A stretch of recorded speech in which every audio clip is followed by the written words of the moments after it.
Assalamualaikum warahmatullahi wabarakatuh. Selamat malam untuk teman-teman semua, Sobat PR semua. Senang sekali hari ini saya Mas Putri kembali menjumpai Sobat PR semua untuk berbincang bersama dalam klarifikasi Forum Pimret PLMN bersama dengan Bapak Ganjar Pranowo. Boleh dong teman-teman secara virtual kita tepuk tangan, clap hands dulu. Oke, dan senang sekali tentunya hari ini dengan peserta kurang lebih ada 530, hampir mencapai 600 malam hari ini partisipansinya. Terima kasih banyak sudah join malam hari ini.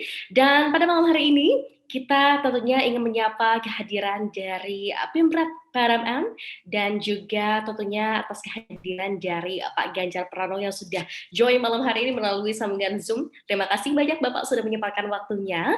Dan pada malam hari ini tentunya dengan peserta lebih dari 500 ini tersebar para Pimret dari PRMN di seluruh Indonesia. Jadi bisa dibayangkan malam hari ini bukan hanya Pikiran Rakyat Media Network ini bukan hanya di Jawa Barat saja, tapi seluruh Indonesia akan join malam hari ini. Dan tentunya dengan kehadiran Pak Ganjar Pranowo yang sudah bergabung pada malam hari ini, kita juga ingin memperkenalkan sosok dari CEO PRMN yaitu Bapak Agus Sulistriono, dan kita juga ingin mengajak Pak Agus pada malam hari ini untuk menjelaskan secara singkat apa itu PRMN ya. Pak Agus Sulistriono. Selamat malam Mbak Ayu, terima kasih. Selamat malam. Iya, selain Pak Agus, malam hari ini Pak Ganjar sudah join bersama kita. Bisa dijelaskan Pak mengenai apa itu Pikiran Rakyat Media Network? Silakan. Oke, terima kasih Mbak Ayu. Selamat malam Pak Ganjar. Assalamualaikum warahmatullahi wabarakatuh. Saya mewakili teman-teman dari Pikiran Rakyat Media Network mengucapkan sangat-sangat banyak terima kasih Pak Ganjar atas, saya tahulah kesibukan Ganjar gitu ya, sangat luar biasa, tetapi mau hadir malam ini di acara klarifikasi Forum Pimret Pikiran Rakyat Media Network. Ini agenda pertama Pak Ganjar, dan dari sekian tokoh Pak Ganjar nomor 1 yang kami undang, yang pertama kami undang gitu untuk hadir di acara ini. Sekali lagi terima kasih Pak, ini mewakili teman-teman dari Pikiran Rakyat Media Network. Saya ingin cerita dikit, mungkin Pak Ganjar kenalnya pasti Pikiran Rakyat ya, karena Pikiran Rakyat itu secara nama, historinya itu dari zaman Pak Soekarno dulu tahun 1928 gitu ya. Kemudian di ejaan lama itu Pikiran Rakyat, kemudian jadi Pikiran Rakyat itu sekitar 1967. Jadi dengan nama Pikiran Rakyat saya yakin saya tidak perlu panjang lebar ke Pak Ganjar, pasti sudah tahu nama ini. Tetapi ketika 2 Desember 2019 lalu kami dari Pikiran Rakyat membangun satu genre bisnis media baru yaitu Pikiran Rakyat Media Network. Nah, di sini mungkin saya akan bercerita dikit mengapa Pikiran Rakyat yang tadinya hanya lokal Jawa Barat tiba-tiba tersebar dari Aceh sampai Papua. Karena pada 2 Desember 2019 yang lalu, Pikiran Rakyat membangun satu ekosistem media online berjaringan dengan genrenya gotong royong ini Pak. Jadi kami kembalikan lagi bahwa Pikiran Rakyat itu dari rakyat, oleh rakyat, dan untuk rakyat. Jadi karena mengusung konsep gotong royong, bahkan kami boleh percaya diri adalah konsep gotong royong pertama ya untuk media di Indonesia. Bahkan saya pernah diskusi dengan teman-teman dari Amazon Web Service, bisa jadi ini yang pertama di dunia dengan mengusung konsep gotong royong atau economic sharing. Nah, karena ada konsep gotong royong inilah, dalam tempo kurang dari 2 tahun ya, 1,5 tahun, kami saat ini sudah ada di 190 kabupaten kota di seluruh Indonesia. Nah, untuk Jawa Tengah sendiri Pak Ganjar, kami sudah ada di 26 kabupaten kota Pak. Jadi di Jawa Tengah sudah ada 26. Terus kemudian kami dalam perjalanan 1,5 tahun ini sudah melatih anak-anak muda untuk menjadi penulis atau konten kreator itu per minggu ini sudah sampai di gelombang 25. Tidak kurang dari 3.500 anak-anak muda yang syaratnya untuk menjadi konten kreator atau penulis di keluarga besar Pikiran Rakyat Media Network, mungkin Pak Ganjar nggak percaya. Syaratnya itu hanya bisa baca tulis saja Pak, dan wajib nganggur. Jadi ini luar biasa. Sehingga siapapun boleh masuk di sini, mau yang ijazahnya lulusan apapun boleh. Pokoknya bisa baca tulis. Yang belum bisa baca tulis ikut kejar paket A, paket B mungkin ya. Dan dari 3.500 anak-anak muda yang kami latih sampai saat ini yang lulus pelatihan selama 6 hari full, kemudian kita mentoring selama 3 bulan dan masih bergabung dengan Pikiran Rakyat Media Network, tidak kurang ada 1.500 orang, Pak. Dan dengan penghasilan, kalau boleh kami bilang di sini adalah karena ini adalah sistemnya kemitraan, itu unlimited, Pak. Mungkin Pak Ganjar tidak percaya bahwa ada salah satu konten kreator kami dalam 1 bulan itu tembus 167 juta rupiah, Pak. 1 bulan. Percaya saya. Itu dari Tasikmalaya, Pak. Ada cewek dari Tasikmalaya 1 bulan 160 juta. Mereka mungkin tidak yakin gitu bahwa bisa punya penghasilan segitu. Karena kalau di-compare sama UMR-nya Tasik itu sama aja kerja 6 tahun lebih kali, Pak ya. Jadi dikejar dalam 1 bulan itu. Dan ini banyak kejutan-kejutan, Pak, anak-anak muda yang tadinya benar-benar tidak punya penghasilan bulanan menjadi punya penghasilan bulanan, dan mereka juga tidak yakin gitu tadinya ikut konten kreator ini ada hasilnya, ternyata ada gitu.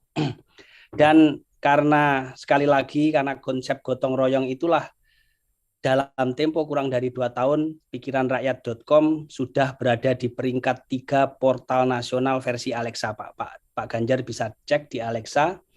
Kami saat ini sudah di nomor 3 secara nasional. Ya, mungkin dengan acara malam ini dengan menghadirkan Pak Ganjar dikit lagi naik di poin 2 nih kayak ini, Pak. Langsung ikut populer seperti Pak Ganjar lah pokoknya.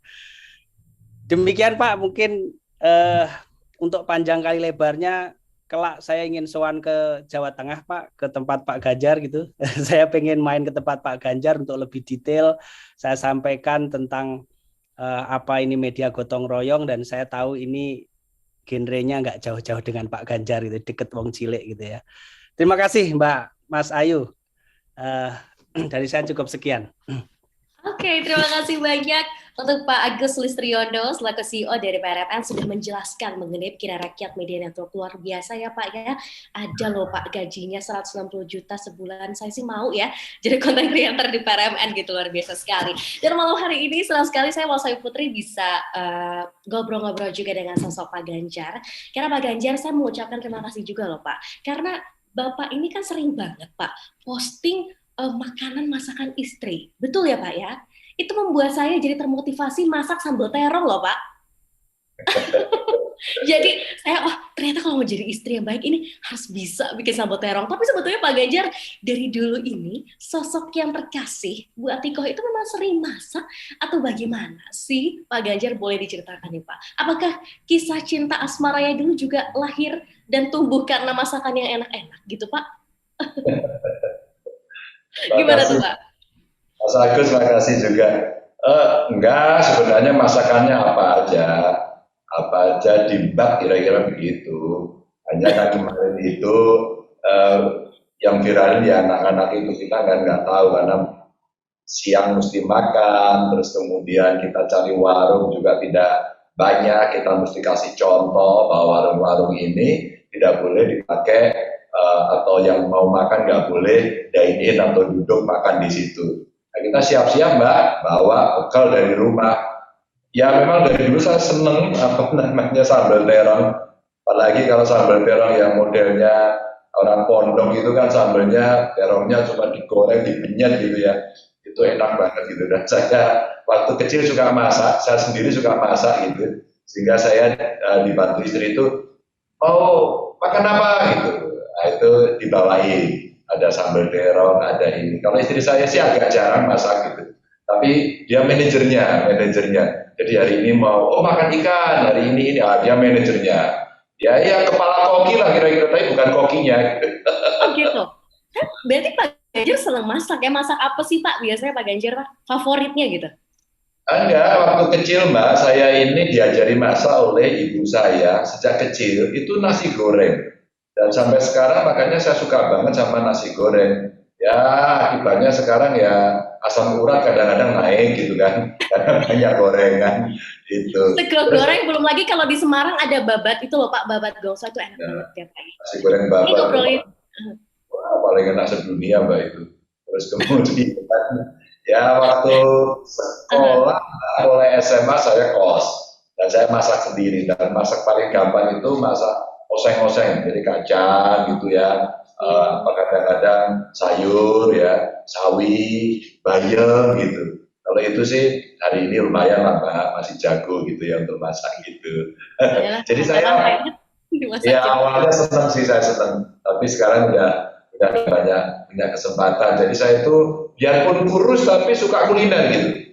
Dan itu menjadi prinsip. Biar kurus harus kuliner gitu. Nah, sekarang sering keliling, nah mulai dibuka lagi sekarang. Tadi Presiden pidato levelnya udah mulai turun gitu kan, sudah mulai dine in.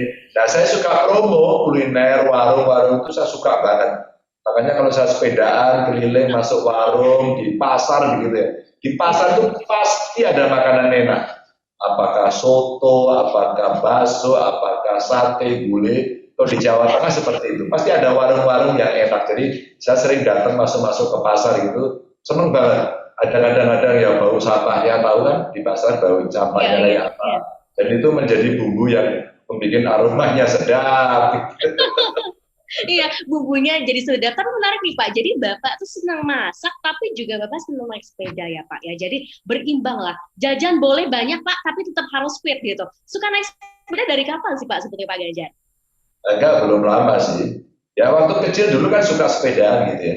Ya, Suka iya. sepedaan, dibeliin sepeda satu, tapi yang naik berempat sama kakak sama adik jadi giliran gitu ya. Terus kemudian SD saya sekolah naik sepeda waktu itu karena ya jaraknya agak jauh. Sepedanya sepeda mini begitu. Stadionnya cuma satu, tapi saya naik bareng kakak saya. Jadi tahu kan, sepeda apa sepeda satu itu buat dua orang gitu. Kalau Ya. waktu kecil dulu saya menikmati gitu rasanya asik gitu. Pun kalau anak sekarang lihat ya kasihan ya gitu. Kalau kita nggak kasihan, udah keseringan miskin dulu. Jadi Aduh, aduh, aduh. ya waktu SMP Mbak dibeliin sepeda jengki Iya, ada iya. berboncengannya sehingga kakak saya perempuan dulu kalau sekolah bareng boncengin gitu-gitu atau sebaliknya dibonceng gitu ya.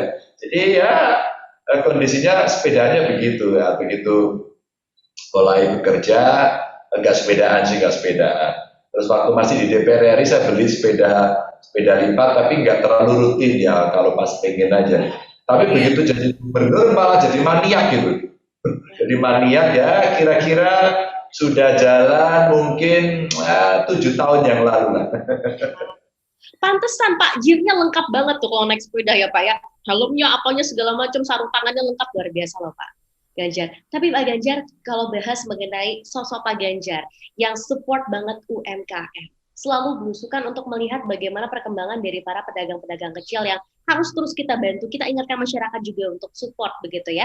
Dan Bapak juga senang banget untuk akhirnya naik sepeda. Jadi rasanya tidak ada boundaries nih dengan masyarakat, dekat banget. Nah, kita juga punya yang dekat banget nih Pak Ganjar malam hari ini, yaitu adalah dua rekan kita yang kita akan ajak berikan kesempatan malam hari ini untuk bertanya langsung, menjawab mungkin klarifikasinya nih Pak. Ini momen luar biasa nih. Ada dua rekan kita yang akan kita ajak untuk membahas lebih dalam mengenai seputaran Jawa Tengah. Yang pertama, ada Mas Inu dari beritaseloraya.com. Selamat malam Mas Inu.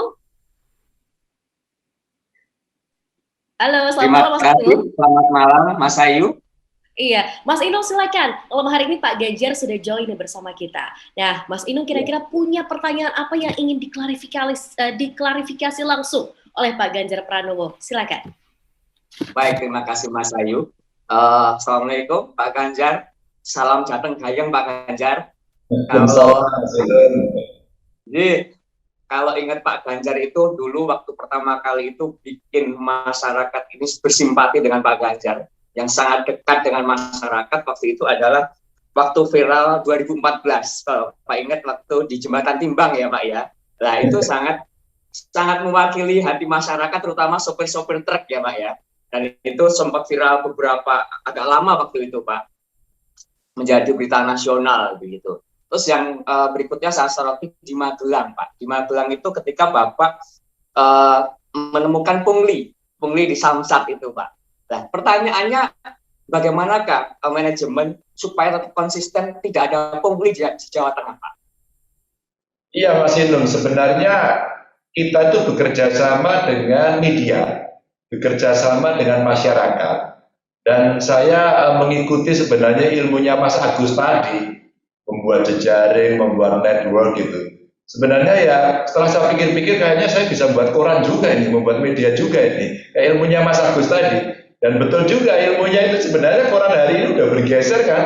Kalau dulu rekrut orang, bikin kantor, begitu nggak? Ya nggak sih? Terus kemudian dilatih jadi wartawan, mereka ke lapangan, masuk ke redaktur gitu. Sekarang nggak, semua bisa kita kendalikan Mas Inung dengan ini. Jadi sebenarnya awal itu ya Mas Inung ya, karena waktu saya running gubernur itu kan boten korupsi, boten ngapusi. Jadi tagline tidak korupsi, tidak menipu itu sebenarnya bagian dari spirit yang mesti dibangun untuk berubah Jawa Tengah. Karena kita melakukan riset saat saya mau maju gubernur itu, apa sih problemnya? Oh, korupsi. Apa sih problemnya? Layanan yang kurang baik. Oke. Oh, ternyata inti sebenarnya cuma itu ya. Dan itu saya berani mengambil kesimpulan, menjadi pemimpin, menjadi kepala daerah, menjadi aparatur sipil negara itu hanya satu saja. Kamu melayani dengan baik atau tidak. Nah, saat itu, Pak Ganjar, ini banyak sekali di Jembatan Timbang kita di Pers itu udah biasa Pak, udah jadi cerita biasa ternyata cerita biasa. Nah, kami kumpulkan, terus kami rapat, Mas Inung, kita undang seluruh pelaku, mereka yang petugas yang jaga di Jembatan Timbang. Ayo bro, gitu.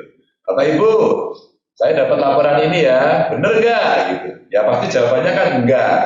Cuman kalau kita lihat dari gaya lifestyle mereka, itu semua terkonfirmasi hidupnya. Terkonfirmasi mewah-mewah, kendaraannya jauh lebih bagus dari PNS lainnya. Gayanya ya saya sambil bercanda, mungkin ini agak fisik ya, agak bagus, tapi saya ceritakan aja deh. Ya mohon maaf ya, yang cowok-cowok itu wah gayanya begitu, perutnya gendut, kelihatan nggak, jalannya aja berat. Mohon maaf kalau perutnya yang agak besar ini bukan untuk Bapak Ibu. Nah pada saat itu yang terjadi apa? Supir-supir kemudian juga lapor, mulailah kenal nomor handphone saya, medsos saya, mereka lapor. Pak Ganjar ini di sini, ini di situ. Oke. Baru setelah saya kasih peringatan, mulai hari ini Bapak Ibu saya tidak mau mendengar lagi ya, tolong hentikan. Tapi Mas Inung, teman-teman semuanya, apakah mereka terus tiba-tiba mau taat? Tidak. Alah gubernur kayak gini ya, Allah paling itu cuma omdo gitu. Dikiranya omong doang gitu.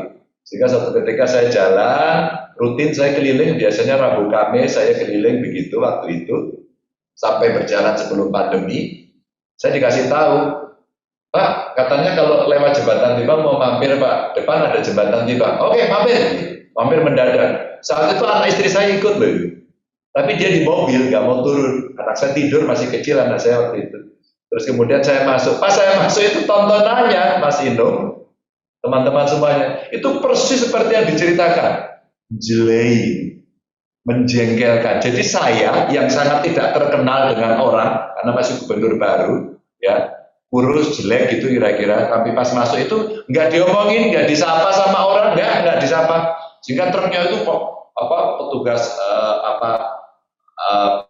Jembatan Timbangnya duduk, terus kemudian truk yang bersih-warna itu keneknya, sopirnya itu ada nggak pakai baju, pakai celana pendek saja. Mau kemana Mas? Gitu. Biasa situ. Ngapain situ? Biasa setor gitu kan. Terus duitnya dilempar. Jadi sebenarnya nggak ada wibawanya. Saya bilang ini, sialan ini, kita korps pegawainya ini sialan, dilemparin gitu. Dan pada saat itu balik lagi kedua, datang lagi truk berikutnya, itu truknya itu frekuensinya tinggi sekali, lempar. Dari mana? Gitu. Biasa Pak Astor, bahasanya sama. Maka dua responden ini langsung, yang sudah store itu langsung ke belakang. Nah belakang saya kan pengawasnya polisi. Pengawasnya polisi. PJ langsung, ya diambil dulu. Ada apa nih? Udah duduk sini dulu. Kok saya nggak mau jalan? duduk sini ya gitu Pak. Langsung gitu duduk. Yang kedua gitu, yang ketiga gitu, keempat gitu. Akhirnya saya masuk. Pas saya masuk itu duitnya itu ya kira-kira kalau mejanya segini itu kayak menggunung gitu. Dan duitnya udah dikual-kual gitu dilemparin. Jadi sebenarnya itu kondisinya. Yang kedua setelah ya terjadi itu, wah geger semuanya. Terus ya jadilah isu nasional itu sampai saya menjadi pembicara tunggal seluruh Indonesia di Kemenhub untuk kemudian kita lakukan perubahan. Sampai akhirnya sih belum beres. Karena ini sekarang diambil pusat. Ya solusinya sebenarnya sudah teknologi, nggak usah ada orang, pakai alat, dan alatnya sebenarnya sudah ada. Ini hasil yang saat itu terjadi. Yang kedua yang di Magelang itu Mas Inung, saya dilapori Pak Ganjar bayar pajak kok sulit. Nah itu terjadi. Itu sampai hari ini masih terjadi. Jadi aku tobat tenang itu sampai hari ini masih terjadi. Jadi orang mau bayar pajak, tapi cek fisik itu dimintain duit. Padahal itu gratis. Akhirnya saya sampaikan, karena saya menemukan itu bukan sekali, yang Magelang itu ya dia sial gitu ketemu saya. Terus kemudian dimintai duit, karena itu bukan instansi saya, maka kemudian saya laporkan kepada instansi pucuknya, saya bicara sama Kapolda, langsung dibabat habis sama Kapolda, tapi ya kumat lagi sekarang. Karena ternyata orang itu bukan polisi juga, mereka itu partner gitu. Dan itulah yang terjadi. Maka saya usulkan begini, nggak usah gratis deh, bayar aja lah. Cek fisik itu bayar aja. Jadi menginternalisasikan biaya eksternal. Itu kan biaya eksternal, ilegal. Udah disuruh bayar aja, biar mereka punya bayaran. Jadi kadang-kadang kita tuh ngomong gratis pelayanannya cepat gitu ya. Gampang itu omongan aja. Pada saat gratis-gratis nggak selesai, ya nggak? Buat kartu identitas, apakah KK, apakah KTP, gratis gitu. Tapi nggak pernah jadi gitu. Sama aja lu bayar, saya bilang gitu. Mau rakyat bayar mau gitu. Sama izin usaha juga gitu. Wah IMB, izin usaha mau buat bikin perusahaan gratis. Ngomong aja gratis, tapi nggak jadi 3 tahun. Piye?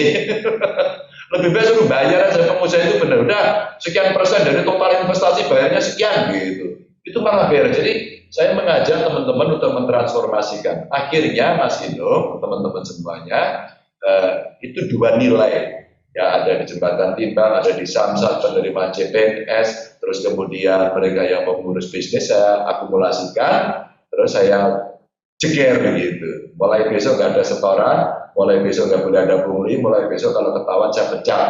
Maka akhirnya saya harus mencopot pejabat penting saya 2, saya harus mencopot level bawahnya udah keseringan, saya lupa jumlahnya gitu ya. Dan ternyata, beneran toh Pak Ganjar gitu. Sehingga ada pejabat penting itu saya bilang, Bapak kita udah sepakat ya, siapa sambil mukanya merah gitu. Jadi Bapak silakan mulai besok tidak usah bekerja di situ lagi. Saya ya Pak, diberhentikan dari jabatan. Oh tidak, saya tidak sekejam itu. Saya hanya ingin Anda tidak jadi PNS lagi gitu. Jadi terus setelah itu ya selesai. Saya sebenarnya nggak enak hati mau cerita, tapi seperti mempermalukan, saya tidak ada niat itu. Dan ternyata rakyat tepuk tangan gitu, meriah sekali. Sekarang saya tidak pernah melakukan itu lagi. Tahu nggak Mas Ino apa yang terjadi? Pak Ganjar ngamuk lagi dong gitu, suruh ngamuk saya. Enak aja, kamu ngamuk tepuk tangan, saya tambah darah tinggi gitu. Jadi masyarakat ternyata senang. Dan ini ada nanti Mas Inu berikutnya galian C, terus sekolahan, pendidikan. Nah kalau sekarang ya sudah mulai jalanan. Rakyat menyampaikan ini. Pernah ada satu radio dulu, Mas Agus, Mbak, dulu ada satu radio lapor. Ada laporan Mbak dulu dari radio. Pak Ganjar, ini lagi ada jembatan diperbaiki, kami yang lewat dimintai duit. Wah, saya komunikasi langsung dengan polisi, nggak sampai 1 jam di lokasi diobrak-abrik dan saya mendapatkan itu. Jadi sebenarnya dengan media, dengan publik dan ketika citizen jurnalis makin banyak gitu ya, check and balances terjadi. Ya tinggal komitmen aja kita mau apa enggak. Maka saya sampaikan kalau pegawai saya Anda melakukan itu, saya pastikan Anda bisa pecat. Saya pastikan gitu. Dan udah berkali-kali sekarang pecatnya sampai tertawa sekarang. Ayo kemarin melanggar ya. Maaf Pak, saya keliru. Sudah tahu kan ketentuannya? Iya Pak, ya sudah mengundurkan diri gitu. Besok mengundurkan diri. Udah pensiun masih muda gitu kan. Gitu. Tapi kan enak, nggak usah marah-marah, gitu ya. Udah lah, saya marah ya, udah selesai. Gitu Mas Inung. Jadi harus ada komitmen katanya itu tadi ya untuk akhirnya menyelesaikan laporan-laporan dari masyarakat. Tadi Mas Inung juga punya pertanyaan lain katanya ya? Kenapa? Mas Inung ada pertanyaan lain katanya nih, benar? Udah Ya, ya Mas. Mas Inung. Pertanyaan Baik. ada Pak Ganjar, Terima Mas kasih. Inung mau nanya lagi katanya. Jadi, ya, jawaban Pak Ganjar itu sangat tepat banget dan benar banget. Karena sampai sekarang masih terjadi. Karena ini memang sangat sulit sekali. Contoh galian C, apa yang dikatakan Pak Ganjar sangat benar. Dan di samsat-samsat itu bahkan saya temui beberapa waktu yang lalu, itu di Boyolali Pak Ganjar. Itu yang pajak sama calonnya, banyak calonnya. Gitu Pak. Dan mudah-mudahan ini bisa selesai dalam waktu yang sisa periode ini Pak Ganjar. Ini sebelum saya pertanyaan terakhir Pak Ganjar. Elektabilitas Pak Ganjar ini sangat tinggi sekali beberapa akhir-akhir ini, bahkan di media sosial gitu. Dan ini periode kedua Pak Ganjar. Setelah 2 periode ini Pak Ganjar mau ngapain sih? Itu pertanyaan saya Pak. Ya kalau saya ikut jejaringnya pikiran rakyat boleh nggak gitu? Barangkali saya bisa membuat usaha sendiri sama Mas Agus gitu kan, ikut memberitakan, nanti pendapatannya bisa berapa Mas Agus, tadi 160 juta, ya kan tenang gitu, nggak dikejar-kejar wartawan lagi, sekarang saya gantian ngejar orang gitu, itu Mas Inung. Oh iya, Mas Inung, yang terkait dengan samsat itu akhirnya kita sekarang ada aplikasi Sakpoli, sehingga bayarnya tidak lagi perlu ketemu orang, boleh dari handphone. Dan sekarang Anda boleh download namanya Sakpoli gitu. Gitu Mas Inung. Mas Inung, semoga terjawabkan. Pak Ganjar pastinya kalau mau melamar pasti diterima sih sama Pak Agus, nggak mungkin enggak kan? Saya jadi mitranya aja, Pak. Saya jadi mitranya PR kan saya buat sendiri. Ya, follower saya sudah lumayan gitu kan. Kira-kira pembaca saya juga udah banyak. Gitu ya Mas Agus. Oke. Ada juga Mas Heru yang bergabung malam hari ini. Halo Mas Heru dari semarangku.com. Selamat malam Mas Heru. Halo Mbak Ayu. Halo, Silakan, selamat malam. Mas Heru. Silakan Mas Heru. Ada pertanyaan yang ingin diklarifikasi oleh Pak Ganjar? Monggo, silakan. Terima kasih atas waktunya. Selamat malam Pak Ganjar. Assalamualaikum warahmatullahi wabarakatuh. Salam Jateng Gayeng. Kayaknya nanti Pak Ganjar kalau sudah 2 periode daftar di Semarangku pasti saya terima, Pak. Jadi konten kreator saya pasti saya terima, Pak. Siap. Begini Pak Ganjar, saya itu kan sebenarnya asli Jogja, cuma tinggalnya sudah lama di Semarang. Nah, dewasa ini tuh banyak beberapa acara hiburan yang sudah tidak bisa digelar lagi karena ada PPKM dan sebagainya. Nah, kedepannya umpamanya nih, Jateng itu sudah keluar dari zona merah maupun levelnya sudah turun gratis dan sudah bisa hidup normal seperti dulu lagi. Kira-kira ada enggak hadiah dari Pak Ganjar untuk masyarakat Jateng? Mungkin mengasih hiburan sebagai hadiahnya, bisa konser ambiar atau mungkin kemarin kan Pak Ganjar juga nonton Scorpion bareng bersama saya, cuman saya di depan, jingkrak-jingkrak di depan.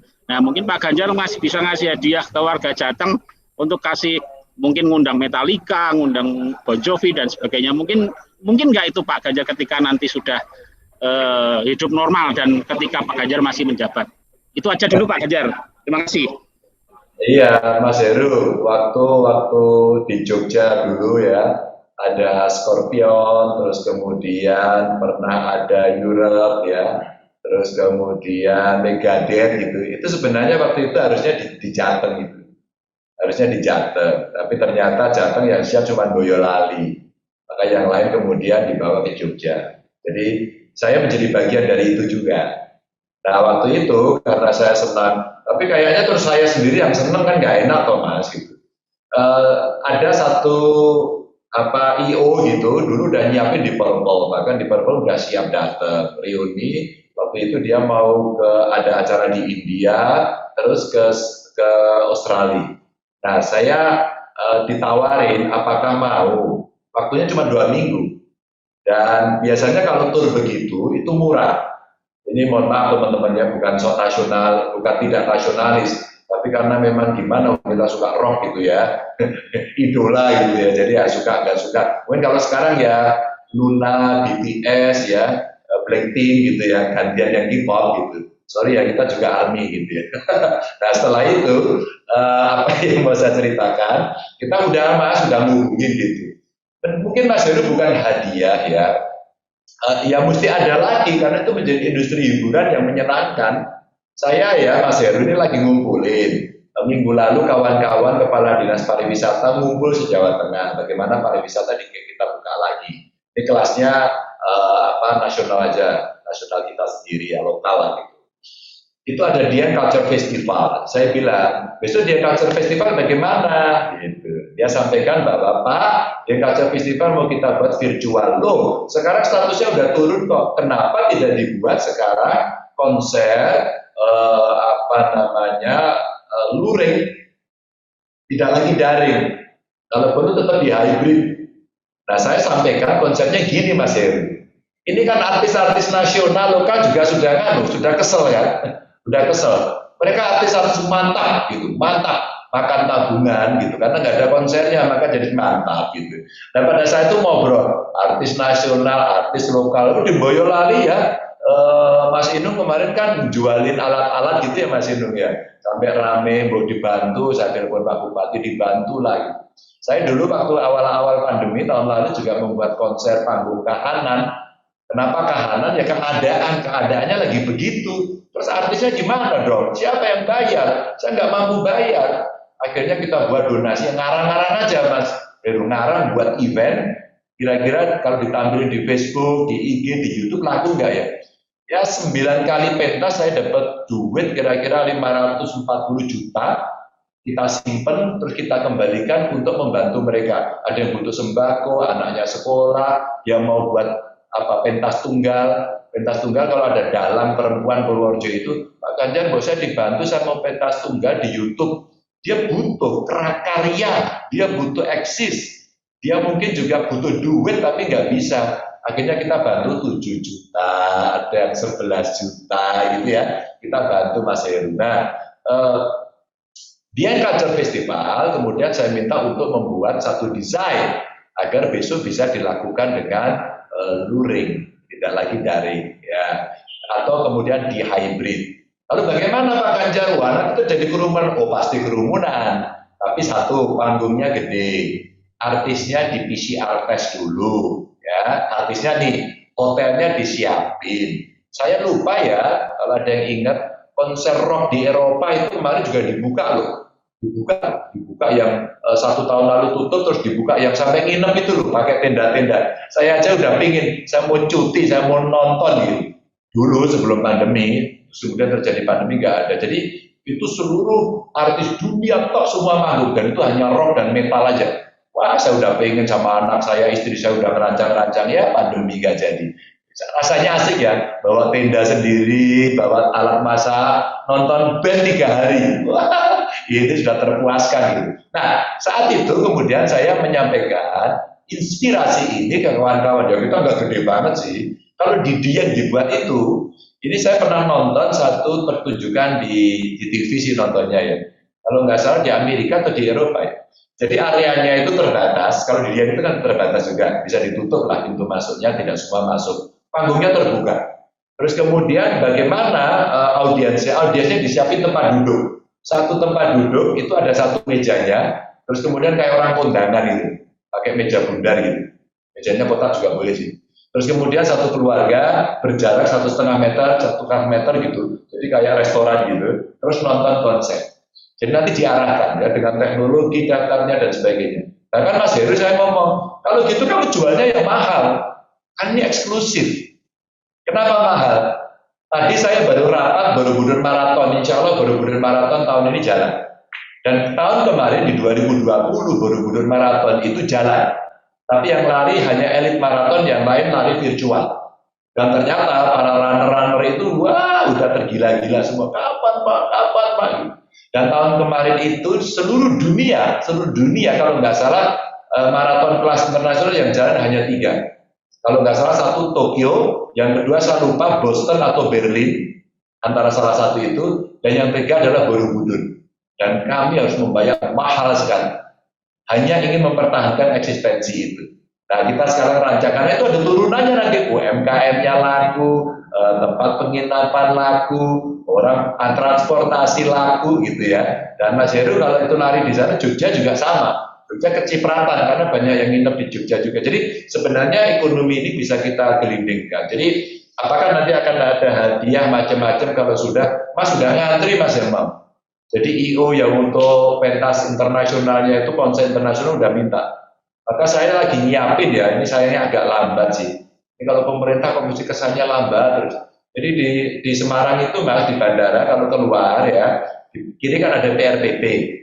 Ya, problem PRPP kan udah selesai. Ya, alhamdulillah lah, kita yang menang.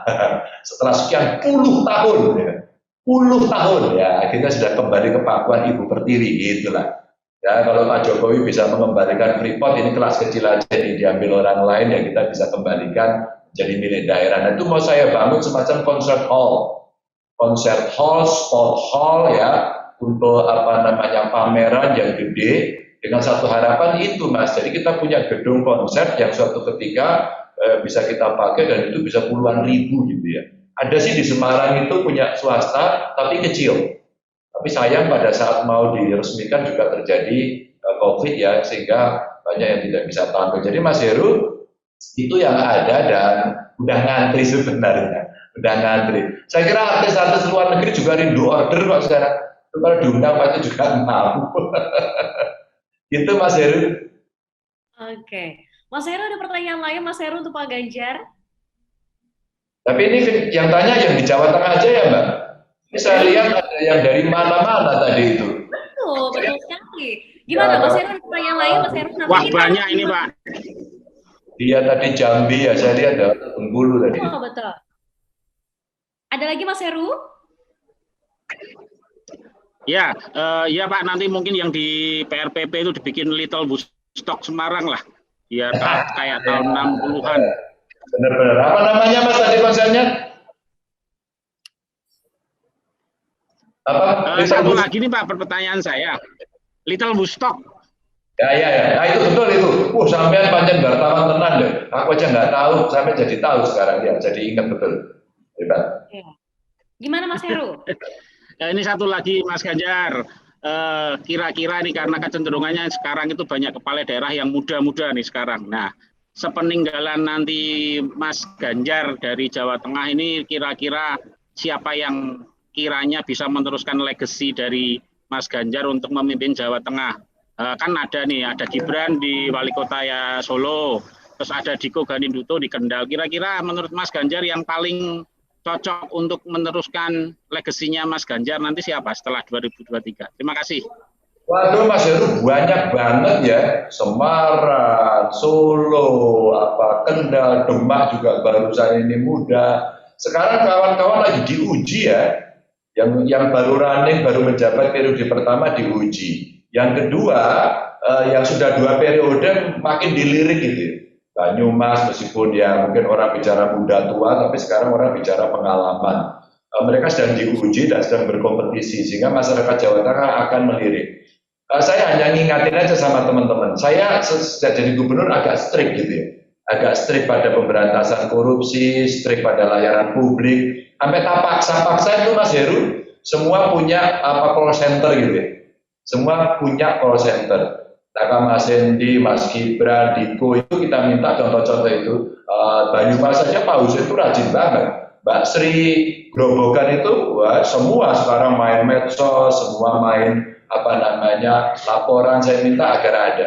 Artinya apa? Itu kerjaan nggak enak. Kan nggak enak nih. Ngurusi orang 1, 2 nggak bisa divaksin, nggak bisa nebus sekolah, di rumah sakit nggak bisa bayar, rumahnya ambruk, ya diusir dari rumah. Itu kerjaan harian saya. Dan kalau kita passionnya senang, maka masyarakat akan merasa puas. Nah, ukurannya, kalau ada kawan-kawan nanti mau melakukan komitmen-komitmen ini akan enak. So, kalau tidak, terus kemudian berubah, nanti akan ditagih. Bukan saya, wah Pak Ganjar paling hebat, tidak. Karena kawan-kawan ASN saya itu kalau dikasih sekarang gini, tidak terima kasih, gitu. Kalau dulu kita udah datang nggak dikasih, gimana itu perusahaan itu nggak tahu diri gitu. Udah lebaran, parcel nggak datang, Natal parcel nggak datang, dasar pelit semua, gitu. Ngurus izin langsung, apa ini kertas saja, amplopnya mana, gitu. Itu kan kelakuan-kelakuan yang nyebelin kan gitu. Rasanya pecatin aja yang begitu. Nah, siapa tokoh-tokohnya? Tokoh-tokoh ini sekarang mesti menyiapkan diri untuk ya membawa ya naik kelas lah, ada improve-nya lah, ada apa kualitas yang naik lah. Dan saya kira banyak sekali Mas Heru. Mereka-mereka tidak ada yang muda, tidak hanya yang muda, yang tua sekarang akan dilihat. Sebenarnya gini loh Mas, muda itu tidak harus selalu terkait dengan usia, tidak harus. Muda itu juga bisa semangat. Anak muda gayanya tua banyak Mas, ya. Mohon maaf nih, kepala daerah muda, keren, kemana-mana pakai t-shirt, pakai jeans, pakai sneakers, gayanya gitu. Tapi pengawalnya, satpamnya banyak. Apa itu kayak gitu? Wah, elit ya, ketemu rakyat sulit, buat apa? Itu muda tapi kelakuan tua gitu loh. Tapi banyak yang tua, pakai batik, pakai baju safari, kelihatannya kolot. Tahu nggak Mas? Sisirannya itu pakai minyak ya, sampai klimis gitu, pakai pomade lah zaman dulu. Zamannya Pak Agus itu pakai pomade namanya kan. Terus kemudian sisirannya gitu, kinclong, di sini bolpennya banyak, tahu sendiri kan, jengkolnya gede, so kemana-mana. Tapi dia setiap saat dihubungi rakyat gampang. Setiap saat ada problem dia hadir. Di demo dihadapi, loh itu tua tapi kelakuannya jiwanya muda gitu. Jadi sebenarnya nggak ada urusan sama usia Mas, nggak ada urusan sama usia. Maka kalau Anda lihat Joe Biden akhirnya seperti itu loh, Mahathir Muhammad akhirnya seperti itu toh. Ya makanya ya orang Indonesia siap-siap sebaiknya regenerasi gitu, sehingga kemudian ada satu perubahan.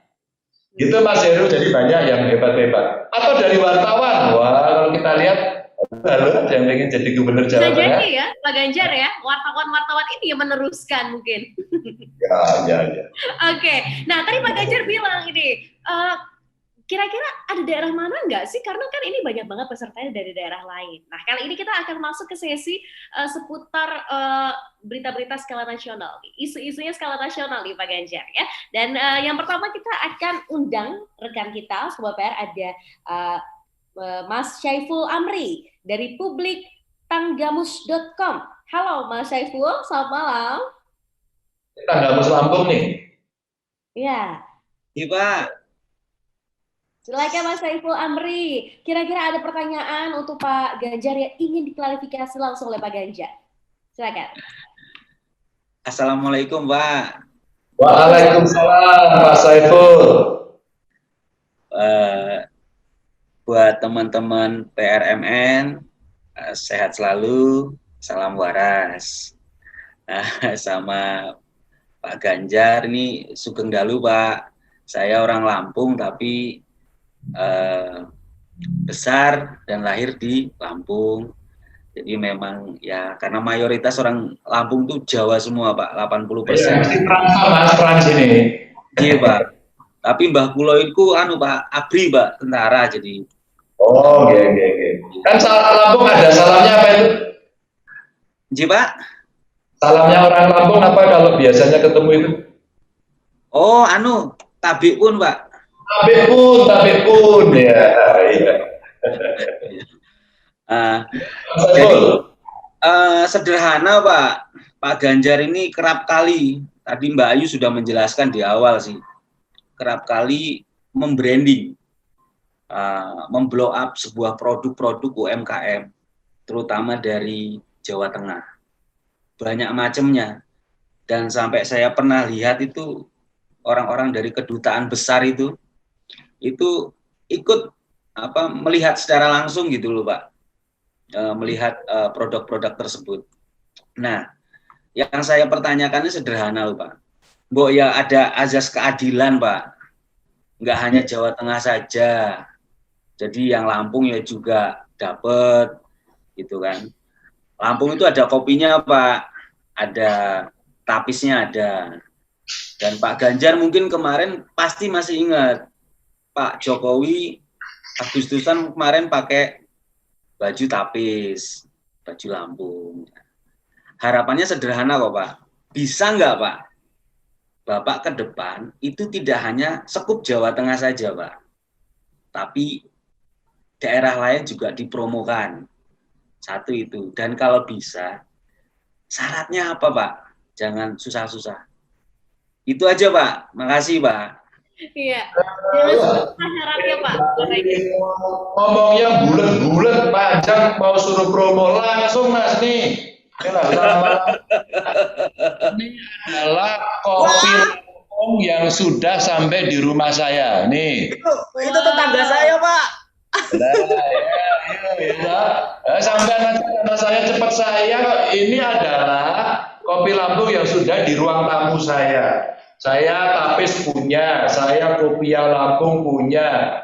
Saya lagi cari bajunya Pak Jokowi karena gini Mas Saiful, Mbak Ayu, karena setiap hari Kamis itu kami pakai baju adat Jawa. Setiap Kamis minggu keempat kami itu di Provinsi Jawa Tengah pakai baju adat Nusantara. Sehingga saya itu koleksi baju seluruh Nusantara. Apa kemudian yang mau saya ceritakan? Satu, UMKM-nya hidup, pengrajin-pengrajin hidup, yang beli kita gitu ya. Terus kemudian kenapa pakai baju adat Nusantara? Biar kita bicara, kita tidak terlalu sukuisme gitu loh, tidak terlalu sukuisme. Karena banyak staf saya itu juga ada yang dari Palu ya, mereka sukunya ada dari Jawa Barat, pada jadi kepala dinas gitu loh. Dulu ada dari Papua, terus kemudian dari NTT, agar keindonesiaan kita itu terjaga, agar kemudian suku, budaya, agama itu tidak menjadi perdebatan sehari-hari. Kita kan mesti berdebat bagaimana agar kopi ini mendunia, kopi Lampung itu mendunia, karena kopi Lampung itu terkenal seluruh dunia. Tapi bagaimana kemudian agar, mohon maaf saya sebut aja, Starbucks itu nggak punya bin, dia nggak punya kopinya, dia beli kopi seluruh dunia, tapi kenapa kopi kita nggak bisa jadi jawara? Ini yang salah siapa? Yang salah saya, karena gubernurnya nggak pinter untuk kemudian mempromosikan. Saya juga punya kopi semacam ini, maka mau Lampung kayak, mau kopi Aceh kayak, mau kopi Toraja kayak ya, itu saya promo, saya nggak ada peduli. Ya, termasuk kami sendiri punya ya, Sindoro Subing itu, waduh kopinya bagus banget. Ini karena ketidakpinteran saya mengelola saja, maka kemudian saya merasa iya ya, gimana ya membuat branding. Suatu ketika Mas Saiful, saya pernah kunjungan ke Polandia, waktu itu saya masih di DPR. Ya. Dan pada saat itu di sana kita lagi melihat kerjasama Indonesia dengan Polandia. Waktu itu kita lebih banyak bicara soal kapal, petrol goods, senjata gitu. Nah pada saat saya di sana ketemu dengan pejabat dari Kementerian Kelautan Perikanan. Waktu itu Pak Martani Husaini, dosen UI yang jadi dirjen marketing untuk produk kelautan kita. Gitu. Loh Pak Martani ngapain di sini? Saya mau jualan seafood gitu. Karena seafood kita waktu itu problem dan udang kita tuh the best di sana. Nah, kalau kita bisa melakukan itu, ini keren. Dan itulah yang hari ini Pak Jokowi itu genjot terus, ayo daerah apa. Maka di tengah pandemi kemarin, Pak Menteri Pertanian diminta untuk segera ekspor yang memungkinkan, karena devisa. Dan 7 hari 7 triliun judulnya. 7 hari 7 triliun ini adalah konsep kita bisa mengekspor. Nah, termasuk kopi Mas, termasuk kopi. Maka Lampung itu tinggal ya tinggal publik tanggamu, jejaring PR itu untuk cerewet ngomong in detail eksploratif all about coffee, all about Lampung's coffee. Dan itu kalau itu bisa dilakukan, keren. Dan memang waktu saya membuat hashtag Lapak Ganjar, jualan itu Jawa Tengah, produk UMKM-nya. Sekarang sudah tidak, siapapun boleh. Waktu saya ngobrol sama teman-teman NTT yang keren-keren, buat produk yang inovatif, startupnya bagus, mereka cerita, Mas Saiful, Pak Ganjar saya jualan nggak? Emang jualan apa? Moringa. Jadi coklat moringa itu sendiri, moringa daun, moringa bubuk, wah keren lah itu. Langsung saya beli, saya bilang gitu, kirim ke Jawa Tengah, beli. Terus kemudian saya promosikan, rame, saya pergi ke Jawa Timur. Waktu itu saya lagi ada acara khusus internal, kampanye pilkada. Saya mampir di Kediri, mampir di Galek gitu. Ternyata produknya bagus. Saya cerita itu, Mas Ganjar boleh dong kita dipromosikan? Boleh aja, ayo gitu. Nah sekarang udah NTT, Jatim, DIY, Jabar, pokoknya mana aja boleh sekarang. Nah, setiap minggu kita buat tema-tema dan ternyata teman dari Perancis saja ngelihat. Ya orang Perancis tapi sering bolak-balik ke Indonesia. Wah, Mas ini kok bagus-bagus ya, boleh nggak? Beberapa yang bagus saya sortir terus saya jual ke Eropa dengan senang hati. Itu sebenarnya target saya. Sekarang orang mulai dorong, Mas Ganjar, itu hashtag lapak ganjarnya dijadiin marketplace saja. Entah orang itu cuma ekstrakurikuler gitu. Sama dengan Mas Agus tadi, YouTube saya itu sebenarnya pernah ditelepon saya.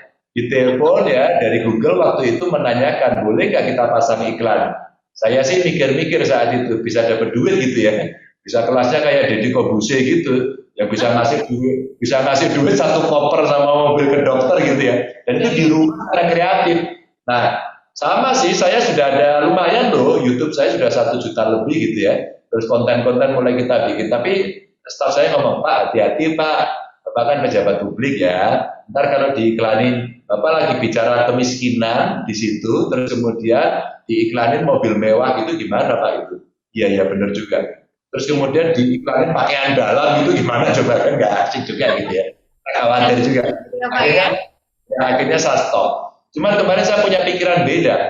Gimana kalau kemudian kita terima aja duitnya, tidak untuk saya, itu untuk donasi sosial gimana? Ini teman-teman lagi mikir. Karena sebenarnya Mas Agus tadi sampaikan, wartawan aja dengan konten-konten bagus, bayangin kita di rumah, tadi tidak di kota besar ya, maaf ya gitu ya. Kita bisa kok melakukan itu. Jadi Mas Saiful monggo dengan senang hati saya, kalau kita mau sharing-sharing bisa. Kemarin saya ngomong sama NTT, waktu saya promo BUMDes gitu, dan kebetulan di partai saya kemarin, kok saya dikasih penghargaan tentang BUMDes, karena saya ini seneng banget sama pariwisata UMKM itu seneng banget saya. Jadi saya dikasih penghargaan, terus dari NTT ngomong gini, Pak, di kami BUMDesnya belum ada Pak satupun. Desa kami itu nggak produktif, dia ngawur, wah lurahnya seenaknya. Mas sampean itu adanya cuma marah aja. Kebetulan ternyata dia junior saya di GMNI gitu. Mas, kita dibantu dong. Udah gini, langsung saya tawarin. Ayo kita membuat desa kembar. Ini lagi ongoing, saya tawari, desa kembar. Nanti tak cariin yang potensinya mirip-mirip, tapi mungkin loh ya, mungkin desa kami lebih sedikit maju, sedikit. Anda boleh bertukar. Dan Anda boleh datang, saya fasilitasi. Nanti setelah itu pulang, terus bertukar. Kita juga bisa belajar, umpama di desa Anda, di NTT sana ada moringa tadi. Moringanya bagus, ya kita belajar. Atau barangkali petani kopi kami nanti ke Lampung gitu. Atau barangkali di Jepara, terus di Klaten, kami juga punya semacam songket kan ada lurik tuh Mas, ya toh? Di Jepara bagus, di Klaten bagus. Mungkin nanti belajar dari coraknya yang ada di tapis-tapis Lampung yang bagus-bagus banget itu. Jadi saya punya koleksi di Indonesia kok, tapis punya saya, gitu kan. Jadi, Jadi, oke Mas Saiful, siap menunggu perintah. Siap. Dari Mas Saiful Amri dari Publik Tanggamus, kita akan beralih ke Mas Sugi dari seputar tangsel.com. Halo Mas Sugi, selamat malam. Ini dari Tangsel, Tangerang Selatan. Assalamualaikum. Waalaikumsalam. Silakan Mas Sugi. Tunggu dulu Mas Ganjar. Yang ingin diklarifikasi langsung. Ini dari Tangsel. Coba saya lihat namanya langsung ngeper saya. Sugih itu orang kaya ini berarti. Iya ya. Silakan Mas Sugi, monggo. Amin. Saya didoakan sugih tenanan gitu. Mohon izin saya sapa panjenengan. Mohon izin sapa Mas Ganjar dengan Mas ini. Karena saya junior dekat panjenengan nih Mas Ganjar. Atau malah jangan-jangan seangkatan kita ini. Sama-sama pernah hampir jadi mahasiswa abadi di Gajah Mada. Iya. Ada satu lagi kesamaannya Mas Ganjar. Kita juga menikahi perempuan yang mirip Mas. Mirip namanya. Panjenengan dengan Mbak Atikoh, saya dengan Mbak Atikah. Oh iya kita. Memang nasib kita sama kayaknya. Kayaknya bagus nih dengan nasibnya. Ya tapi bojomu galak nggak Mas? Suka masak terong juga Mas yang. Enggak, tapi galak apa enggak itu dulu? Enggak lah. Galak atau enggak tuh enggak katanya? Enggak ada yang berani galak sama wartawan Mas. Oh, oke, oke. Karena istri saya itu dulu wartawan loh, Mbak. Istri saya wartawan di Solo Pos dulu. Oh, Ya, oke oke. ya, Berarti galak ya Mas ya? Berarti ya, galak ya, ya. Pak? Ya. Berarti galak, Pak? Nah, kalau galak sih enggak, cuma saya takut. Ini raja saya ini kan suami takut istri kan kelihatan kan ini.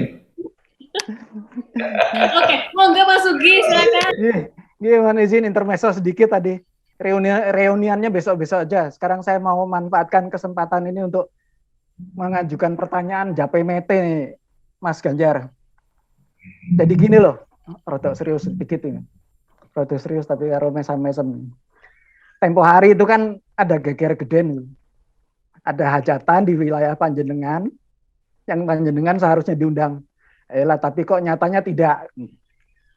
Nah, terus kok menyusul ada kabar Panjenengan itu tidak diundang karena keasikan di medsos. Dan konon katanya punya tanda kutip ambisi sendiri untuk nyapres di 2024. Nah, nyuwun pertanyaannya ini, nyuwun dibisiki kepada para pemret di sini. Geger geden kemarin itu sak temene sebenarnya tenanan beneran atau cuma sandiwara untuk menaikkan popularitas Panjenengan? Sak temene sebenarnya jujur-jujuran Panjenengan tuh punya pres benda toh? Eman-eman kalau Mas Ganjar cuma melamar jadi konten kreator di semarangku.com, Mas. Nyuwun pangapunten, matur nuwun Mas Ganjar. Ya, makasih. Sebenarnya interpretasinya banyak banget.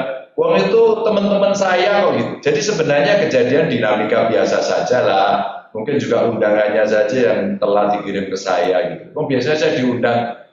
Kalau kita mau mengkonfirmasi, kemarin aja saya datang ke Jakarta sama DPP diundang, dikasih penghargaan. Ada tuh beritanya juga banyak. Biasa saja Mas, dinamika-dinamikanya. Dan pada saat itu juga sebelumnya saya ketemu dengan Ibu Ketua Umum. Jadi Mas, kalau soal di PDI Perjuangan itu biasa saja yang begitu. Pak Ganjar medsos, enggak waktu itu juga, maksudnya kan Mbak Puan kan yang bicara. Mbak Puan tidak mengirimkan pesan itu ke saya, sebenarnya ke semua kepala daerah, agar kepala daerah itu tidak medsosan tok, tapi terjun ke masyarakat. Nah, saya senang dengan perintahnya Mbak Puan itu, gitu. Karena apa? Saya juga bermedsos, dan medsos saya itu adalah kegiatan saya turun ke bawah. Jadi sebenarnya pesannya bukan untuk Ganjar, itu untuk semua. Nah, cuman ya ini ketemu Mas Uge ya beritanya jadi tambah asik gitu ya, tulisannya tambah menarik. Kalau soal copras, capres itu di PDI Perjuangan udah jelas.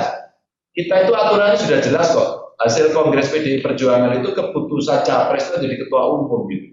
Jadi kalau kayak saya ya di survei ada itu, saya sudah menempatkan diri nggak boleh GR, nggak boleh cuma di survei gitu aja terus GR, seolah-olah paling hebat, terus bisa nyapres gitu. Kalau di PDI Perjuangan di internal kita nggak begitu Mas Ugi. Jadi semua diberikan kepada ketua umum nanti akan menentukan. Karena di dalam survei itu ada nama Mbak Puan, ada nama Mbak Risma, ada nama Ahok, ada nama Ganjar gitu kan. Jadi kan di PDI Perjuangan ada tidak hanya saya sebenarnya kan, semua. Jadi semua boleh, silakan aja.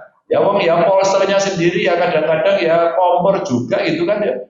Poster wah ini di launching gitu, besok yang sana launching, yang sini menang sana, yang sana menang sini, sampai kemudian saya ya ilah hari gini lagi COVID ngomong capres enggak lah, maka saya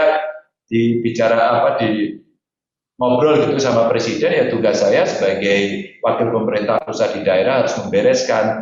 Maka dengan presiden kita bicara Pak Gub, gimana COVID-nya itu hampir setiap saat. Sehingga kita vaksinnya bagaimana nakesnya, bagaimana UKM-nya, itu pedagang kaki lima bisa hidup nggak, bansosnya bagaimana, itu tugas pemerintah yang mesti saya laksanakan. Kalau Bu Mega udah jelas, semua kepala daerah sekarang urusannya bantu pemerintah gitu. Maka beberapa waktu lalu kan Bu Mega pidato, Pak Jokowi sampai kurus katanya gitu ya. Kalau dalam bahasa politiknya ya ini dukungan Bu Mega pada Pak Jokowi kalau ada persentase lebih 100 itu kira-kira 1000% lah gitu. Itu pesan kepada publik agar kita konsentrasi dulu ngurus situasi bangsa dan negara yang lagi sulit. Tugas saya sebenarnya ada di situ. Maka kalau saya lihat dari pemerintahan Pak Jokowi perintah, saya harus ngurusi COVID, Bu Mega perintah hal yang sama, nggak usah pada ngurusi copres, capres gitu. Biar aja puling-pulingnya jalan, yang penting kalian kerja dulu, kalian hadapi COVID ini, kelola dengan baik. Maka rasanya juga saya sendiri kalau komentari kayak gitu ya Mas Uge, saya sendiri malu gitu loh. Saya sendiri merasa malu. Rasanya nggak pantas, nggak etis lah. Di tengah rakyat sekarang tadi soal kesenian, ya senimannya nggak bisa makan, soal data penerima bansos masih masalah, soal data COVID aja masih masalah sampai hari ini, ada data delay mesti diinput gitu kan. Belum lagi kemarin Mas Uge, ketika kemudian terjadi outbreak di mana-mana, varian Delta menyerang kan Jawa Tengah Mas yang pertama, Kudus kan, waduh, gitu Mas Uge. Kalau saya bicara ini yang bertanggung jawab siapa, yang salah siapa? Saya bilang sama semua yang salah gubernurnya, saya yang paling harus bertanggung jawab. Gitu. Tapi pernah sekali sampai saya buat kantor Mas Uge di Kudus itu untuk membantu. Jadi Pemprov membuat kantor cabang gitu ya. Kemudian Polda dengan Kodam ikut membantu sampai kita bawa mereka isolasi mandiri itu kita bawa terpusat ke Boyolali. Kita paksa, aku udah diteriakin, gubernur bego, otaknya didengkul, sukanya maksa-maksa itu biasa, dibully gitu biasa. PKI, waduh, serem banget pokoknya omongannya. Tapi apa yang terjadi? Akhirnya Kudus membaik dan akhirnya mereka mengatakan, makasih ya Pak Ganjar, nggak apa-apa. Mohon maaf Pak Ganjar, dulu saya kasar, nggak apa-apa, namanya lagi emosi. Kita kan biasa ngadepi emosi. Jadi Mas Uge, menghadapi dinamika internal kami oke-oke saja, biasa saja. Kadang-kadang ya ada tidak sama pendapatnya. Ya saya kadang-kadang juga kritis kok. Hari ini orang bicara rebutan vaksin, umpama nih, banyak vaksin yang sudah dialokasikan, dititipkan pada ormas, pada parpol. Saya kritik terbuka. Anggota DPR saya kritik terbuka, masukkan dalam sistem, jangan sendirian. Mau marah silakan aja. Karena saya bertanggung jawab untuk membereskan dengan cepat. Dan yang seperti itu tidak populer. Dan saya sudah diajari bahkan oleh partai saya sendiri. Dan ingat ya, saya bergabung dengan partai saya bukan kemarin, sejak mahasiswa. Ketika PDI belum perjuangan, masih PDI. Jadi ya lumayanlah saya ini wajah lama gitu. Dan sejak muda saya berpartai, sejak muda. Bukan orang yang ikut dalam arus menikmati reformasi, bukan. Saya sebelum 27 Juli gitu ya. Jadi maksud saya, cerita ini saya sampaikan ada kok nilai-nilai ideologis, ada visi misi politik begitu ya. Ada kultur politik yang kita pahami ya, tidak sempurna amat sih, nggak hebat-hebat amat, tapi dinamika semacam itu kami terima sebagai sebuah dinamika partai yang biasa saja. Sangat biasa saja. Jadi saya merasa ya saya mungkin harus memperbaiki diri, mungkin ada yang keliru saya lakukan. Tapi kalau orang sekarang cerita copras-capres itu saya sendiri malu itu Mas. Lagi kayak gini kok ngomong kayak gitu ya. Jadi kadang-kadang malu. Karena kadang-kadang ada deklarasi sana, deklarasi sini, iki sopo toh ya gitu. Kadang-kadang saya juga gimana ya mau meringatkan lo nggak kenal gitu ya. Maka saya bilang sama mereka, Pak Ganjar, kita mau melakukan ini, melakukan itu. Enggak, perintahnya satu aja, bantu pemerintah daerah, Anda kampanye prokes, bantu masyarakat yang susah, itu jauh lebih baik daripada ngomong itu pada hari ini. Gitu Mas Uge. Oke, baik. Nah, tadi Pak Ganjar bilang, aku tuh yang malu gitu, lagi begini, tapi kok semua orang ngomongnya cupras capres gitu Pak Ganjar. Tapi ini menarik loh Pak Ganjar, karena gini, hasil survei di Fixpol Indonesia ini terkait calon presiden 2024, Pak Ganjar itu posisinya berada setelah Pak Prabowo loh Pak. Posisinya ini ada di nomor 2 gitu. Dan dari 51 daerah di Indonesia, ini banyak banget semuanya ini deklarasi Pak Ganjar jadi presiden. Nah, Pak Ganjar bagaimana nih melihat dukungan dari sana-sini muncul di Fixpol Pak Ganjar posisi nomor 2, gimana nih kira-kira nih Pak Ganjar? Mbak Ayu, ini loh rambut saya itu sampai saya pakai kopian loh, rambutnya masih putih ini loh Mbak, udah ubanan kayak gini. Ini juga sebenarnya. Kenapa tuh Pak putih Pak? Rambutnya kenapa tuh Pak putih? ya apa namanya ini juga stres juga gitu ya Mas Amur. Jadi gubernur nggak stres apa diprotes sana, diprotes ini, kemarin oksigen kurang, rumah sakit penuh, ya PHK terjadi, ya nggak sih? Masyarakat kemudian ada yang stres, Mbak. Ketika kemudian kita harus punya konsentrasi seperti itu, saya itu tadi pertanyaan Mas Sugi itu, saya sendiri aja malu kok. Oh komentari yang begini aja sebenarnya malu, nggak etis saya sendiri. Oh iya sih gitu ya. Rakyat sebelah itu loh lagi nangis butuh sembako. Terus kita mau ngomong soal deklarasi, mau komentar aja saya malu, Mbak. Ya mau komentar itu malu. Kalau orang dilihat sampai kemarin ada tuduhan, wah itu kok ada deklarasi Ganjar yang biayai, Masya Allah. Kenal aja enggak saya. Sampai bilang gini, gimana ya caranya ngomongin mereka ya? Oh udahlah kita bantu urus COVID dulu lah gitu. Ya jadi Mbak Ayu ya saya sama pertanyaan Mas Sugi tadi. Perintah Pak Jokowi, perintah Bu Mega sama dua orang yang secara pemerintahan dan partai harus saya ikuti gitu ya, harus saya ikuti gitu. Dan faktanya hari ini saya bersama rakyat. Hari ini saya melihat tangisnya rakyat. Juga saya melihat tertawanya rakyat juga saya lihat. UMKM yang kemudian go digital bisa naik. Pak Ganjar kemarin saya naik 300% loh. Pak Ganjar penjualan saya malah naik 100% loh gara-gara pandemi karena dia inovasi. Jadi kita senang, Mbak. Dan inilah yang saya katakan gini, pengalaman yang terbaik saya dalam menangani pandemi ini bukan terbaik dalam arti saya menangani terbaik, tapi belajar saya yang paling baik adalah situasinya krisis. Dan semua dinolkan, direstart. Pakai improvement mesti dilakukan. Quality improvement mesti dilakukan. Maka otak kita harus berinovasi terus, nggak boleh berhenti. Kalau cerita UMKM, ayo hashtag lah Pak Ganjar, ayo saya undang marketplace untuk bermitra. Terus kemudian kita undang kawan-kawan media-media termasuk digital untuk memblow up gitu ya. Kadang-kadang profiling itu sebenarnya itu jauh lebih menarik Mbak daripada kemudian bicara dukungan, deklarasi, survei gitu ya. Udahlah itu memang kerjaan mereka ya kita ngelarang juga nggak bisa. Saya pernah iseng gini Mbak Ayu, iya om nama saya nggak usah dimasukkan gitu gimana sih gitu ya. Ya jadi kalau enggak kadang-kadang ada yang tersinggung, ada yang nomor 2, kemarin carta nomor 1, indikator nomor 2, terus kemudian nanti muncul terus berdebat, wah surveinya bayaran tuh kan, nanti negatif lagi gitu. Susah kalau sudah seperti itu. Maka kerjakan saja yang rakyat paling membutuhkan dan berada di depan mata persoalan. Luar biasa loh Pak. Walaupun banyak Pak yang dukung di Bandung aja Bapak tuh hits banget loh Pak. Terkenal banget Pak. So Pak Ganjar ini. Nah ini ada yang mau bertanya lagi, ada Mas Hari Setiawan dari portal jember.com. Halo Mas Hari. Langsung saja Mas Hari, apa pertanyaannya untuk Pak Ganjar? Monggo. Baik. Terima kasih Mbak Ayu atas waktunya. Assalamualaikum warahmatullahi wabarakatuh. Selamat malam, Sugeng Dalu Pak Ganjar. Perkenalkan saya Mas Hari dari mana ini? Hari Setiawan dari portal jember.com Pak, Jawa Timur. Oh Jember, ini Jember mana? Selatan, timur atau utara? Jember Kota Pak. Oh Jember Kota ya.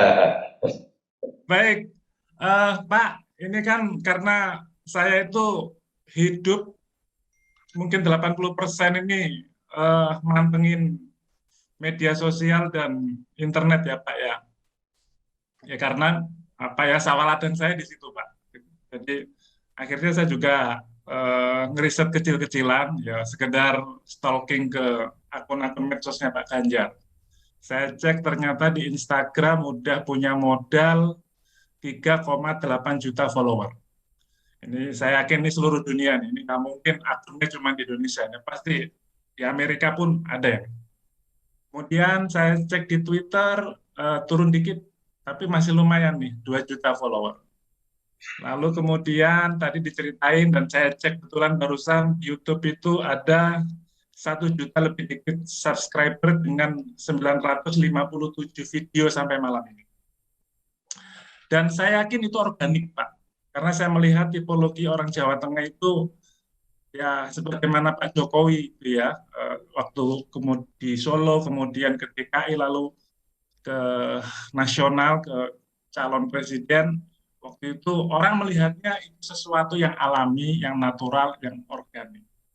Nah, barusan Bapak bilang rasanya tidak etis, nggak pantas kalau sekarang ngomong copras-capres. Ya, karena saya sudah belasan tahun jadi wartawan itu, ya mohon maaf Pak, atas statement pejabat itu suka skeptis. Gitu ya. Suka nggak gampang percaya Pak. Dulu Pak Jokowi juga bilangnya mau menuntaskan gubernur Pak. Tapi buktinya juga akhirnya jadi calon presiden gitu ya. Jadi maafkan saya kalau malam ini mungkin saya ada suudon dikit Pak.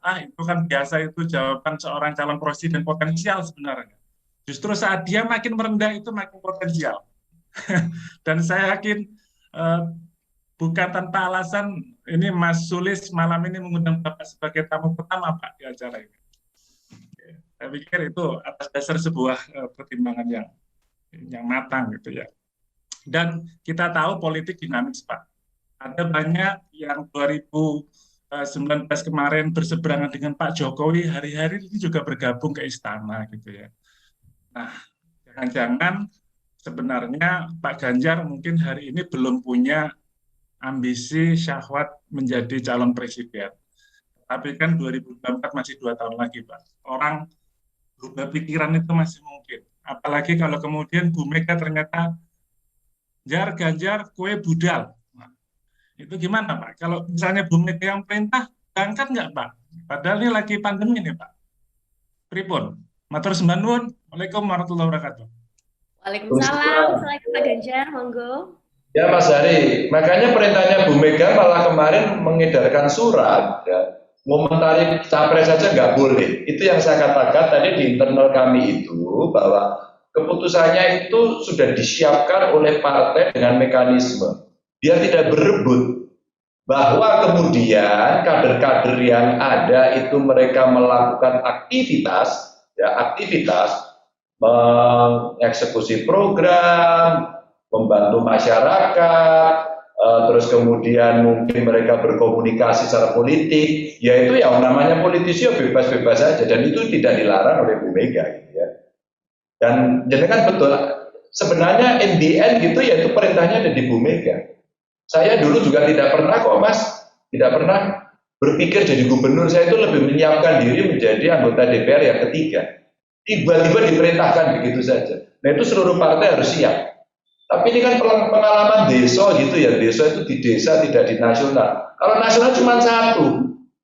Kalau cuma satu itu pasti pertimbangannya jauh lebih banyak. Jadi kalau sebagai kader,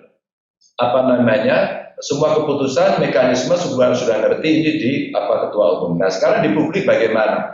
Di medsos dengan menyiapkan dan sebagainya. Itu pun kan sempat dicurigai ya. Banyak orang dicurigai kalau ngomong, wah ini framing, wala ini paling pencitraan, istilah-istilah yang biasa saja. Loh saya itu jadi gubernur harus membangun citra, dan nggak membangun citra gimana? Emang PR juga tidak membangun citra, ya? Emang portal jember.com tidak membangun citra, ya dibangun loh. Kami itu banyak loh Pak yang baca Pak, kalau mau ngiklan ke sini Pak kan gitu juga. Ini ya paham soal kayak ngono ya Pak, kalau mau iklan di sini loh Pak, ini banyak. Dibangun citranya. Ini loh Pak, anak-anak muda tadi kan Mas Agus menyampaikan, wah ini anak-anak muda loh Pak, terus ngopo gitu kan. Itu kan membangun citra dulu. Image-nya diberikan kepada saya biar kemudian saya jatuh cinta, kira-kira sah nggak sah, nggak ada yang nggak sah. Maka Mas Hari waktu itu ngomong, wah Pak Ganjar ini pencitraan terus. Loh saya itu membangun citra. Loh kalau kita tidak membangun citra terus piye? Terus agelmu dewe ya nggak bisa kan gitu ya. Dibangunlah. Oh iya bahwa kita responsif, bentuknya seperti ini. Oh Pak Ganjar ngamuk di jembatan timbang. Oh ada korupsi gitu kan. Seneng nggak sih dapat berita itu? Seneng kok masyarakat. Nah kenapa kemudian sampai ke medsos begitu? Nah saya itu mencoba Mas. Ya anak-anak yang muda-muda yang usia 20-an itu sebenarnya kan itulah usia-usia yang sebaya dengan saya hari ini kan. Ya saya baru 20-an Mas gitu. Wah, luar biasa. Iya Mbak Ayu. Gitu. Jadi sedikit lah Pak ya kelahirannya ya Pak ya. Kira-kira tua Mbak Ayu 2 bulan lah kira-kira gitu ya. Jadi kalau kita lihat Mas Hari, saya harus fitting dengan kondisi. Saya harus bisa adaptif pada kondisi itu. Bayangkan Mas Hari, bayangkan ya. Jadi gubernur pakai baju safari terus kemana-mana, tadi itu pulpennya banyak di sini, terus kemudian jalan pengawalnya banyak, sampai buka pintu mobil aja nggak kuat, mesti dibukain orang, gua pakai begini-begini. Nah, aku bengep malah stres, aku malah ada kayak gitu kan. Ya, ketika kemudian anak sekarang itu meminta pengen ketemu gubernur, gimana caranya? Ya besok ya datang ke kantor, kamu tulis surat dulu. Nah, rasid dong ketemu gubernur apa, Belgedes, paling begitu, nggak mau mereka gitu kan. Tapi kalau ketemu Pak Ganjar, follow dong, gitu Mas. Ya kalau zaman sampean masih kecil dulu follow-nya apa, nggak ngerti Mas.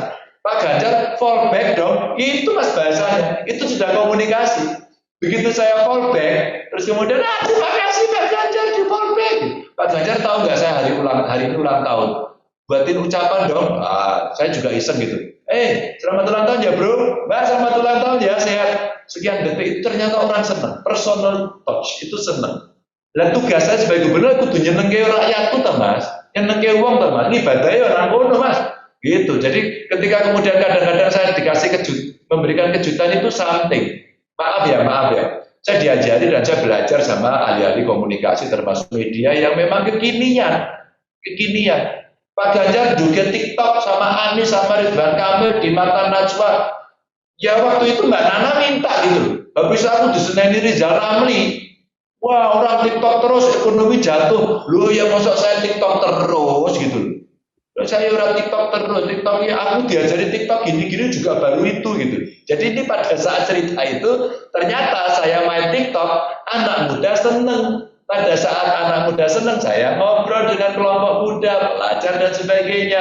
Ceritalah mulai dari TikTok, begitu asik, mulai masuk ke konten, begitu asik, saya mulai masuk nilai-nilai bagaimana berbangsa, bernegara, membantu masyarakat, ya kemanusiaan yang adil dan beradab itu seperti apa sih, bantu orang, ya ketuhanan yang maha esa itu seperti apa sih di Indonesia, saling menghormati, jangan benernya sendiri, gitu kan? Ya agamamu, agamaku, lakum dinukum waliyadinnya kan begitu, ya kan?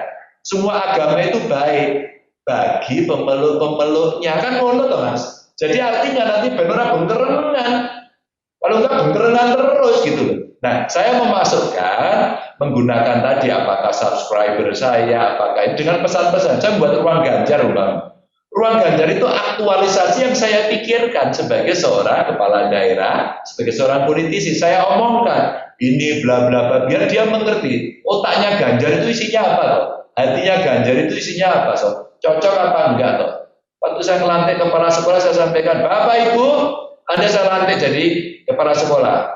Sebelum saya tanda tangani dan saya sumpah Anda bersama-sama, angkat tangan. Siapa yang tidak setuju Pancasila? Ngacung sekarang. Gitu. Kalau enggak jadi saya lantik. Ngono Mas. Masa 17 Agustus kemarin benderanya tidak merah putih yang dikibarkan. Sakit Mas di sini. Kasihan pahlawan. Ulama-ulama kita aja membela kok. Kemarin kita membuat jatan bersolawat itu tetap aja Habib Syekh, Habib Lutfi sama NKRI harga mati ulama. Loh, kalau tidak kita jaga bagaimana? Nah, saya menggunakan media sosial untuk kita masuk ke mereka, bisa ketemu dengan anak muda dan saya mencoba menjaga Mas keorganikan tadi itu Mas Hari. Maka kalau kemudian followernya nggak banyak itu ya surapopo. Mas Ganjar masih kalah sama gubernur itu ya rapopo. Siapa ya gubernur yang banyak-banyak itu? Ridwan Kamil, Mas Enu itu banyak sekali, top itu. Saya aja belajar sama dia. Mas Anies, jauh lebih banyak ya. Jadi saya itu rankingnya paling bawah sebenarnya. Saya itu ya orang mutu sebenarnya saya itu. Jadi ya wes lah menunggu. Tapi yang membalas DM saya balas sendiri, Mas. Jadi nggak pakai admin ya, Pak Ganjar? Ya, jadi admin saya, Mbak, itu di humas. Terus kemudian dia ikut baca. Kalau saya 2 hari nggak buka, dia ngasih kabar, Pak itu ada pertanyaan Pak gitu. Jadi saya terbuka, Pak itu ada yang lapor Pak, kasihan Pak gitu. Biasanya orang-orang urusan sakit, urusan rumah ambruk, urusan ada masalah sosial gitu ya Mbak ya. Yang gitu-gitu biasanya dia lapor sehingga saya balas. Dan kalau dibalas itu kan seneng ya. Maka biasanya kalau kasusnya akut ya, tidak hanya sekedar mengucapkan ulang tahun, ya, tidak mengatakan, Pak, saya cinta sama salah satu wargamu itu yang paling banyak. Ini jomblo-jomblo akut ini memang banyak itu gitu ya. Terus kemudian yang begini-begini kan kita rawat. Jadi kita frekuensinya masuk, sehingga dalam konteks politik saya mencoba masuk ke anak muda. Mahasiswa kemarin Mas Hari demo.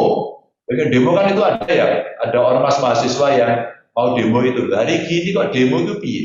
Maka eks kelompok Cipayung datang ke rumah saya. Ngobrol lah kita, GMNI, HMI, PMII, PMPRI, GMKI itu datang ke rumah saya ngobrol. Oke bro, Anda mau ngapain? Anda mau eksis? Ayo, gitu. Kalau Anda cuma teriak-teriak protes-protes saja udah kebanyakan. Sekarang yang dibutuhkan bukan protes, prokes, gitu. Bedakan ya. Kita butuh prokes, bukan protes, gitu. Jadi sebenarnya ini yang kita omongkan sambil ketawa-ketawa. Dan Mas Hari kalau saya ngomong ya gini-gini aja. Saya nggak peduli ngomong sama Mas Hari gini. Ternyata mereka lebih senang. Coba kalau enggak, kaku-kaku kan nggak bisa. Menteni sambutan, kunjungan, gitu kan, rombongannya banyak, enggak. Sekarang kunjungannya, besok saya IG live, siapa mau ikut? Wah, merocos. Dan itu Mbak Ayu, Mas Hari, 1-2 yang punya problem itu, kadang-kadang saya mintain teleponnya, saya telepon sendiri. Sehingga in case suatu ketika saya nemu, saya dimaki-maki, dicaci, jelei, dan itu jam 11:30 malam. Saya nggak bisa tidur. Waktu itu nggak bisa tidur. Jangan tanya kenapa ya. Apakah lagi dimarahi istri saya, jangan tanya alasannya. Tapi nggak bisa tidur gitu. Nah, pada saat jam 11:30 malam itu, dia DM ke Twitter saya, kemudian saya tanya apa nomor teleponnya Mas Hari. Ternyata dia seorang honorer yang tidak pernah diangkat jadi CPNS, terus miso-miso. Kenapa saya nggak diangkat jadi PNS? Anda cuma omdo, Anda gubernur omong doang, janji-janji saja begitu. Saya telepon 11:30 malam. Tahu nggak sampai hari ini? Baik banget tangannya. Mas, sampean gimana? Masih ngajar? Masih honorer? Masih selamat. Saya bilang, wah Pak Ganjar kita pengen jadi PNS. Loh, jadi PNS itu gampang bro. Tinggal Anda daftar, Anda tes, lolos masuk. Nggak lolos ya sudah, nggak usah nesu. Yeah. Wah, kita nggak punya Pak koneksi Pak. Sampai cek satu saja di Jawa Tengah. Anda bilang ini saya masuk karena koneksi, satu saja Anda bisa sebutkan ya, tak pecat orangnya, gitu. Maka kaget ya. Jadi selama ini dia hanya katanya, hoaxnya itu muncul, katanya. Ya mohon maaf ya, seperti buang angin lah, baunya ada, barangnya nggak ada gitu ya. Itu seperti itu, sehingga kena hoax Mas Hari. Jadi sebenarnya cara saya komunikasi politik, wah terpaksa ngaku sekarang ini ya, gara-gara Mas Hari. Cara saya komunikasi politik itu dua hal, Mas. Yang konvensional kita lakukan, tapi tahu nggak sih bahwa konvensional itu nggak bisa menjangkau banyak orang. Maka kemudian digital itu menjangkau. Dan benar Mas Hari, ternyata ada follower saya dari Perth itu aktif sekali, dari Berlin itu aktif sekali, dari Amerika aktif. Bahkan teman-teman PMI tahu nggak? Pekerja migran kita itu, kemarin itu ada yang ikut terharu. Pak Ganjar, kenapa sih Pak Ganjar dianiaya? Ya Allah, gitu. Saya ini PMI, saya ini, wah sampai pakai voice, dikirimnya tuh voice. Sekarang saya rekam, saya aja terharu. Saya itu juga bisa menitikkan air mata, Mas Ari. Sehingga, loh ini orang nggak saya kenal kok sampai berempati begini. Saya nggak terima, ya Allah. Ada begitu. Jadi yang gini-gini itu menjadi kontrol sosial saya. Jadi kalau saya ngawur, saya kurang ajar, saya melakukan tindakan yang salah itu menjadi kontrol. Rakyatku aja dijauh seperti itu kok.